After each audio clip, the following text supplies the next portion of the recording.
I came over to the United States when I was about 13 years old. I was born a second-generation immigrant in the United States, born and raised in the Bronx. I was born in Elizabeth, New Jersey, but then I was raised in Santo Domingo since the age of 2. Me, along with all of my siblings, were born in Mexico, and we didn't come to the United States until I was 9. Genetically, I'm full-blooded Chinese, but I was born and grew up in El Salvador. I feel more Salvadoran than Chinese. My mom is white, she's American. My dad is from Xochimilco, from Mexico City. My ancestors are the Mexica peoples, traditional peoples of Mexico Tenochtitlan. My mother is from Oklahoma. Somewhere back in history, relatives came over from a variety of European countries. My dad's parents were Mexican, and they grew up in Sonora, and my dad was the youngest of 12 kids, so he was actually born in California. My mother is from this revolutionary town in the middle of Puerto Rico called Lares. My father is from the southern part of Puerto Rico, a town called Guanica. When the Americans invaded Puerto Rico, yes, this may come as a shock, but we were invaded by the United States. They came through Guanica. I would be born in New Jersey. I would learn to be Puerto Rican and be who I am through my mother. My dad was Australian. He came to the United States in the late 1950s. My mom came from Cuba. She was Afro-Cuban. And they got married at a time when interracial marriage was illegal. I'm the third generation Los Angeles born. All my grandparents were from Mexico, except for my maternal grandmother, who actually was from Tucson when it was Mexico. She didn't cross the border crossed her. The U.S. Hispanic population numbers about 60 million people, and among those 60 million, just about every part of Latin America and Spain are represented. What's interesting is that you see different waves of groups coming at different times, but there's always been a presence, for example, of people of Mexican origin in the United States, who make up more than 60% of that 60 million Hispanics who live in the U.S. today. People from Puerto Rico are U.S. citizens at birth. Hispanics have always been present in the United States, even fighting in the Civil War on both sides of the aisle.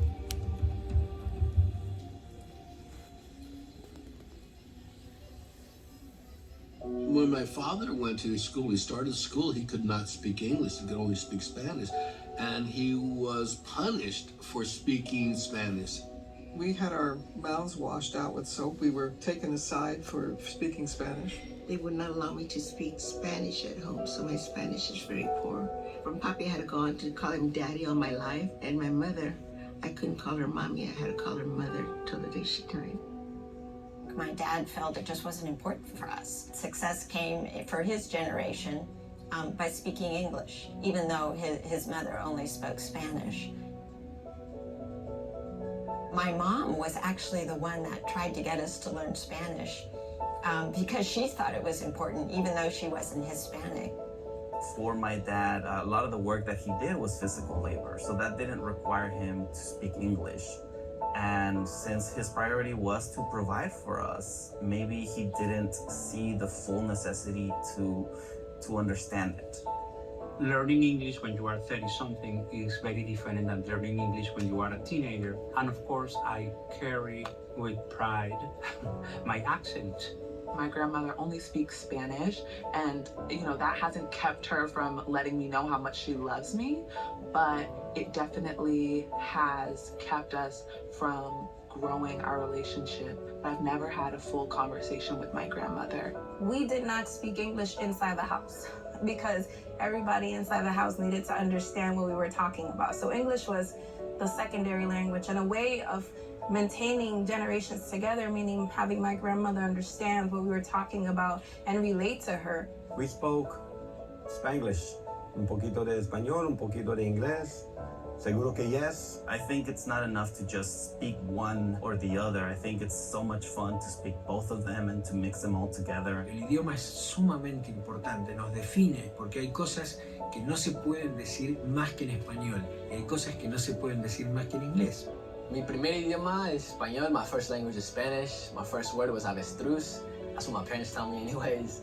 My great-grandma, mi bisabuelita, grew up speaking Nahuatl. Nahuatl is the traditional language of Mexico City, and so many words that we use in Spanish actually have Nahuatl origin, from aguacate, chocolate, jitomate, chile, like all those words come from Nahuatl.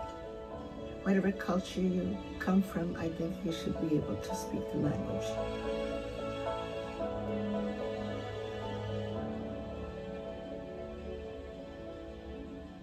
As many Latino people have experienced many layers of colonization and oppression for generations, my family's history is deeply entangled with both a European influence and an indigenous influence that has really, I think, crafted our identity. Yo recuerdo creciendo cuando yo iba a la escuela, siempre me gritaban los niños y me decían, tú eres un indio feo. Y lo que aprendí era de que esa parte de mi identidad no iba a ser celebrada en mi cultura latina. Siempre se nos hace creer que el ser indígena no es algo bueno. Everyone that's from Puerto Rico, yes, you can have Spanish ancestors, yes, you may have Taino indigenous ancestors, but you also have African ancestors.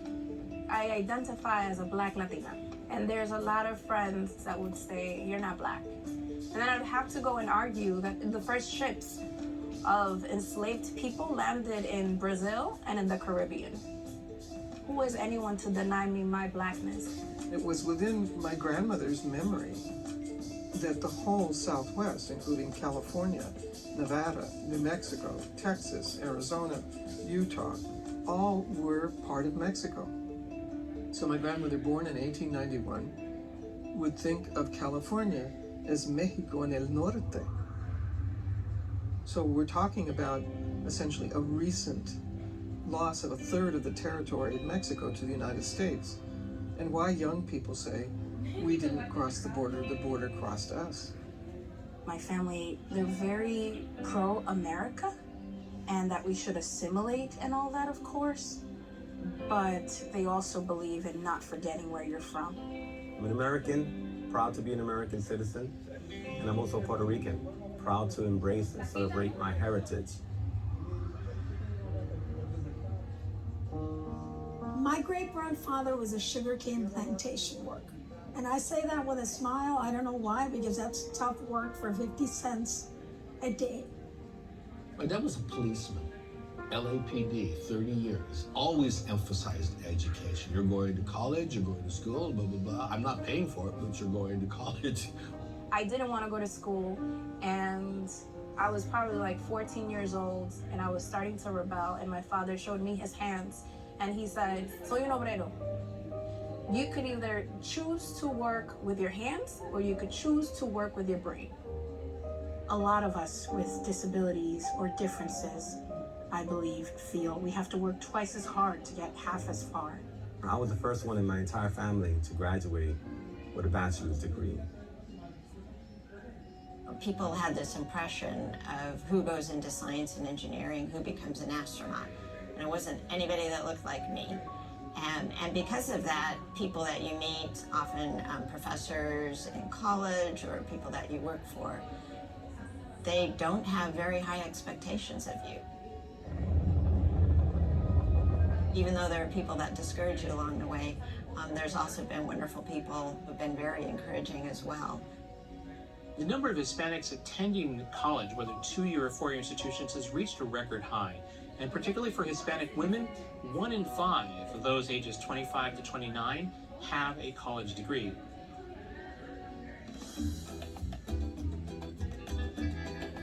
I think it's really hard to do a description of the Latino community in sort of one sweeping statement. In and of itself, it's a wonderfully diverse community. And I'm not sure non-Latinos actually realize that. Pretending that a Mexican is the same thing as an Argentinian is as ludicrous as saying someone from Brooklyn is the same as someone from Texas. To be a Latino in Argentina, it was one thing. To be a Latino here, it was quite different. Not all Latinos speak Spanish. Not all Latinos are Catholic, not all Latinos are brown. Not all Latinos like spicy food, you know? There are plenty of Latinos that are Black, Latinos that are white, Latinos that are trans and queer, and Latinos that are cis and straight. There are Latinos that are Republicans and Democrats. And the point is that there is no one Latino experience. And anytime you try to think of this community as monolithic in some way, you're gonna get it wrong. We're an ethnicity. We're not a race. We actually are all races. That's why when you come across a group of us, you really can't pinpoint what a Latin look actually is. And yet so similar. At the same time, I know it's complex. We come from different classes and different statuses. And I think what unites most Latinos is our struggle.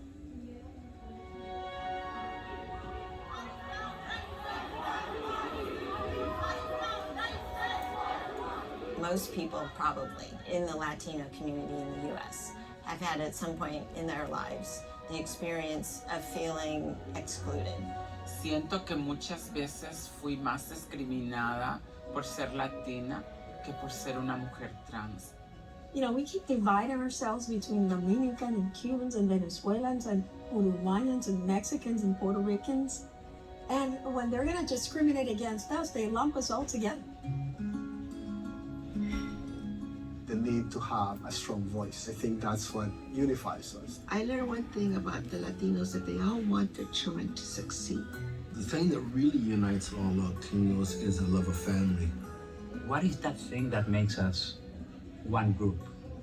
Let's keep asking that question. Everybody contributes to the American story, regardless of what they're doing. That's the nature of the American story, is it is inclusive. That just literally, by existing here at some point, you have contributed to the American story. Everything that happens in Puerto Rico is also a part of that American story. We may not have come on the Mayflower, but we were here. And so much of what is America, what we have come to know as American, we created and contributed to. The American story is a story of people coming from other countries to the United States and bringing everything about the richness of their heritage here and adding it to this whole American story. Half of the US-born Hispanic population is currently under the age of 19. That really speaks to what the future of the Hispanic population is. It's one that will be driven by its youth, and it's also one whose impact on the United States is still to come. One of the biggest things that I'd say most Latinos, if not all Latinos, have in common is we are resilient. We are incredibly resilient.